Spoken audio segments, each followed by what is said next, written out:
Le 27 avril 1960, le Togo français accède à l'indépendance. Sylvanus Olympio, chef du gouvernement autonome depuis les élections supervisées par l'ONU 2 ans auparavant, devient le président de la nouvelle République. À la tête du comité de l'unité togolaise, il avait mené le combat pour la réunification et l'émancipation de l'ancienne colonie allemande sous tutelle partagée des Français et des Britanniques depuis la Première Guerre mondiale. L'Allemagne avait colonisé cette région de l'Afrique de l'Ouest dans la seconde moitié du XIXe siècle, en négociant des protectorats avec les chefs de la côte. Lors de la conférence de Berlin qui consacre le partage de l'Afrique en 1885, elle fait reconnaître sa colonie sous le nom de Togoland et entreprend de l'exploiter. Mais 20 ans plus tard, avec quelques centaines de colons, la présence allemande dans le pays reste toujours faible.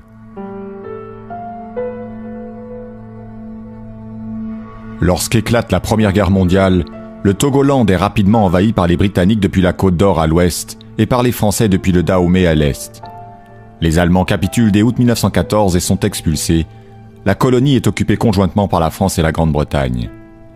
Après la guerre, la Société des Nations attribue un mandat sur la partie ouest aux Britanniques et sur la partie est avec la capitale Lomé aux Français. Bien que les deux parties du Togoland devaient être administrées dans la perspective d'une réunification, les Français et les Britanniques incorporent les mandats dans leurs sphères coloniales respectives. La France intègre le Togo dans l'Afrique occidentale française, tandis que les Britanniques font de leur partie une province de la Côte d'Or. Après la Deuxième Guerre mondiale, les Nations Unies réaffirment la tutelle internationale sur le Togo face aux puissances coloniales. Le Togo français est détaché de l'AOF et obtient sa propre représentation au Parlement français, sous la pression du groupe ethnique des Ewe et du comité de l'unité togolaise. Alors que l'aspiration à l'indépendance des colonies se fait pressante, la question de la réunification des parties britanniques et françaises domine le débat politique au Togo. Mais en 1956, le Togo britannique opte lors d'un référendum pour son intégration au Ghana, l'ancienne Côte d'Or sur le point d'obtenir son indépendance. Pendant ce temps, au Togo français élevé au rang de république autonome en dépit des objections de l'ONU, l'administration coloniale s'efforce encore de promouvoir les candidats en faveur d'une politique d'intégration dans l'Union française. Mais la victoire du comité de l'unité togolaise aux élections de février 1958 condamne définitivement le maintien de la France. Sylvanus Olympio est chargé de former un gouvernement et 6 mois plus tard, la levée de la tutelle par les Nations Unies ouvre la voie à une indépendance complète du pays.